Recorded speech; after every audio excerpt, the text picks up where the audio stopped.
soc la Natàlia Gallego, tinc 45 anys, visc a Andorra i soc la presidenta de la Federació Motociclista d'Andorra. Comencem.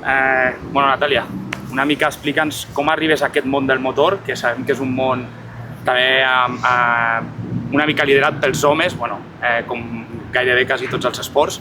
No sé com arribes al món del motor, com arribes a la federació, explica'ns una mica la teva història.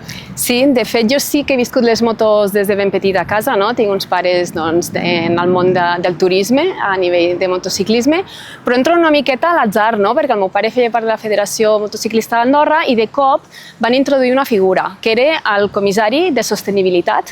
Era medi ambient a l'època, ara m'ha afegit d'altres vessants i ara parlem de sostenibilitat. Comissari de sostenibilitat amb els campionats del món de motociclisme. I allà no hi havia ningú i el meu pare diu la meva filla crec que estudia això. Bueno, mentida, jo estudiava geologia, però natura, muntanya, ho van veure igual i vaig aterrissar d'aquesta manera a la Federació de Motos. Ben jove, uns 20 anyets, i havia de desenvolupar aquestes tasques de cura del medi ambient amb les nostres proves de motociclistes. I quan vas arribar, quin va ser una mica l'acollida? L'acollida va ser complicada perquè es van juntar tres temes. Jo era jove, amb un món majoritàriament dirigit per persones més grans, dona amb un món que també era molt masculí, també a nivell de direcció, i a més, parlant de sostenibilitat amb un món totalment de gasolina, no? O sigui que podem dir que els nostres principis, érem jo i la meva companya, Carla de Juan, van ser complicats, però bé, vam anar fent la nostra trajectòria, a poc ja van entendre què fèiem dins d'aquest món i després vaig entrar ja amb les meves ganes d'organització, una miqueta les tasques de gestió que se'm van donar prou bé. Vaig involucrar-me cada vegada més fins a organitzar esdeveniments bastant importants, com la gala i l'assemblea de la FIM, de la Federació Internacional de Motociclisme aquí a Andorra, fins a proposar-me entrar de presidenta quan el meu predecessor, el Josep Puntí, va haver de marxar. I bé, ara estic ja ultimant el meu segon mandat. No sé com va ser aquest procés també a nivell mental, Natàlia, de saber on estàs, saber que és potser un espai massa d'homes. Què vas haver de fer una mica per intentar convèncer que pel fet de ser dona no hi havia cap problema, no hi havia cap diferència, que podies tenir les mateixes qualitats que qualsevol altre? Sí, suposo que segons la federació en la qual entra una dona, a nivell de direcció, potser més fàcil, no? M'imagino una federació potser de gimnàsia, on estan més acostumats a tenir dones, segurament és més fàcil dirigir com a dona. En aquest cas, jo era jove i dona amb un món d'homes, com ja hem dit, i jo considero que els meus primer any, inclús el segon any, vaig haver de demostrar que jo entenia de motos, que sabia el que feia i que era capaç de dirigir igual que un home. Llavors, potser aquesta fase, per mi, de pèrdua de temps, perquè no podia anar allà fent els meus projectes, perquè realment havia de demostrar que n'era capaç. No sé com és liderar la federació. No sé si esteu treballant també que hi hagi més presència femenina al motor d'Andorra, en el món del motor d'Andorra. No sé si falta molta feina encara per endavant. Sí, s'ha fet feina. Dins de la Junta som 5 dones de 13. Quan vaig entrar érem la Carla i jo, érem 2, ara ja som 5. De fet, inclús la vicepresidència també la té una dona, que és la meva companya Laia Clascà.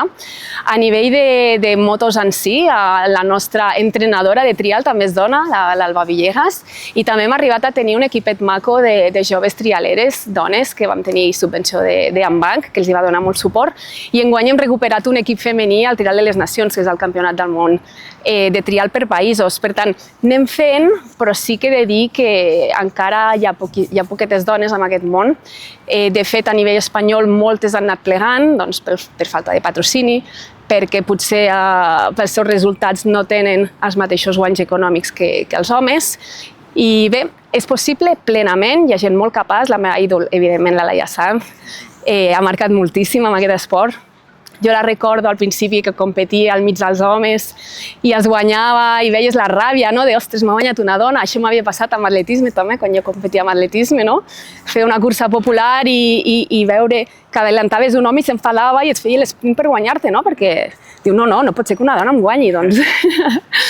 No sé si també tenir referents com la Laia Sanz ajuda també al missatge que hagis de fer arribar a possibles noies que vulguin dedicar-se. Sí, evidentment. Jo crec que totes les dones en aquest món han passat aquest missatge, no? I és cert que a nivell de direcció de federacions, per exemple, de 5 presidents que hi ha hagut a la FMA, la Federació d'Andorra, soc la primera dona, no?, de 5, doncs una, i si mirem a nivell del món, hi ha unes 115 federacions nacionals, només 3 som dones. Per tant, veiem la dificultat d'encapçalar aquestes federacions dins del món del motociclisme. Són temes que es tracten quan hi ha reunions de Federació Internacional, etc. Sí, de fet, la Federació Internacional de Motociclisme té una comissió específica per les dones, que promou les dones en tots els sentits. Aquella comissió exclusivament feta per dones i ho treballen moltíssim i la veritat és que ens ajuden moltíssim a potenciar-ho. I a nivell de país també podem parlar del Ministeri d'Esports. També a nivell de les ajudes econòmiques doncs, donen més punts a les federacions que intenten motivar i incentivar a nivell de dones. De fet, anava a preguntar per això, les institucions, notes que estan treballant per canviar una mica el paradigma. L'altre dia parla amb la Marta Sant Juan, que és àrbitre, per exemple, diu que encara hi ha molta feina, és veritat, però no sé si notes que les institucions cap a les federacions us estan ajudant a aquest tema d'intentar que l'esport femení creixi una mica més. Sí, plenament. Notem el suport des dels patrocinadors, des de les entitats públiques, govern i les federacions internacionals. Suposo que passa amb d'altres esports. És alguna cosa important, però he de dir que jo personalment no estic a favor dels percentatges equitatius. O sigui, per mi no ha de ser 50% home, 50% dona. Jo sempre he pensat que hi ha d'estar la persona capaç de fer-ho, sigui home o dona, però sí que és veritat que el fet de que cada cop s'accepti més dones en llocs que habitualment han sigut homes, doncs s'agraeix perquè en molts àmbits són molt capaces, inclús, per què no, més, no? Hi ha alguns àmbits que a les dones se'ls dona millor, ho inventa a nivell organitzatiu o el que sigui. Per tant, molt agraïda també d'haver posat el meu granet de sorra, de demostrar que una dona pot presidir una federació de motos. N'hi ha més arreu del món, poquetes, som 3 actualment, però totalment factible. No sé què has pogut aportar com a dona, per exemple, a la federació, que creus que potser un home li costaria més. Normalment, en temes d'organització, als homes ens costa una mica més. No sé si el tema del treball en equip, de la cohesió, el tema de tenir una altra perspectiva potser ha ajudat també això. Jo ho reflecteixo molt com a mare. Aquesta capacitat mental, la càrrega mental, que és no només la nostra feina, la nostra activitat, com jo, per exemple, les motos, el fet de tota aquesta càrrega mental, tot el que tenim al cap a nivell organitzatiu, el metge, els deures, tot això, jo crec que també, jo almenys ho he pogut reflectir a nivell de direcció de federació i he aconseguit organitzar moltes coses a la vegada, tenir 1000 coses al cap i no sé al final com ho faig, la veritat és que sort de l'ajuda de tothom i dels voluntaris, però em penso que és una capacitat important, jo ho veig a nivell de mare, o sigui, tot el que arribem a fer alhora és increïble.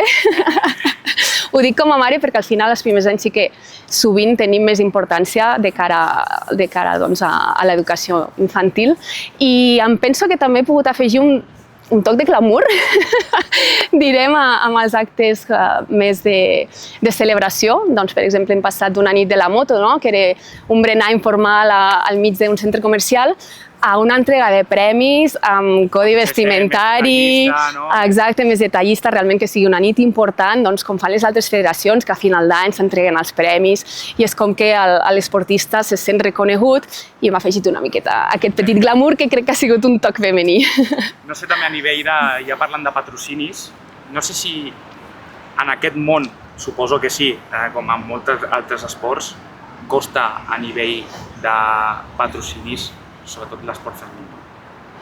Sí, suposo que és més complicat perquè tenen menys visibilitat. És a dir, una campiona del món com era Emma Bristow, si té un titular petit en un diari, doncs gràcies, en comparació amb un Toni Bou. En aquest cas, Toni Bou és increïble, són molts mundials, és una d'un altre planeta, però és veritat que a nivell de difusió, potser de diners en premis sempre ha sigut menor i al final no té tanta visibilitat. I això és el més important per un patrocini. Necessita ser visible, que tingui aquest retorn del patrocini que dona amb una entitat, amb un esport, amb una persona, amb un projecte.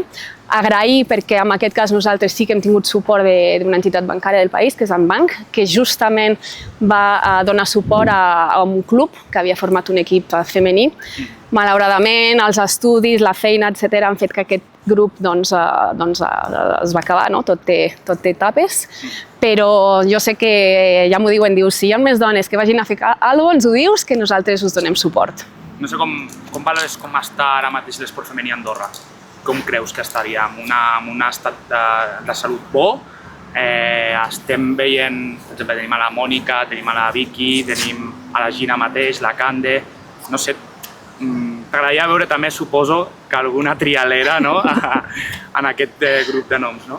Doncs m'agradaria deixar la possibilitat d'obrir portes a encara més dones a la Federació de Motos, ja sigui dins de la Junta, dins dels motoclubs, a nivell esportiu, també de voluntaris, també parlem nosaltres de jutges a nivell de moltes proves esportives i que no tinguin potser aquesta dificultat inicial d'haver de demostrar que entenen de motor, que entenen de motos i que són plenament capaces de fer la tasca encomanada.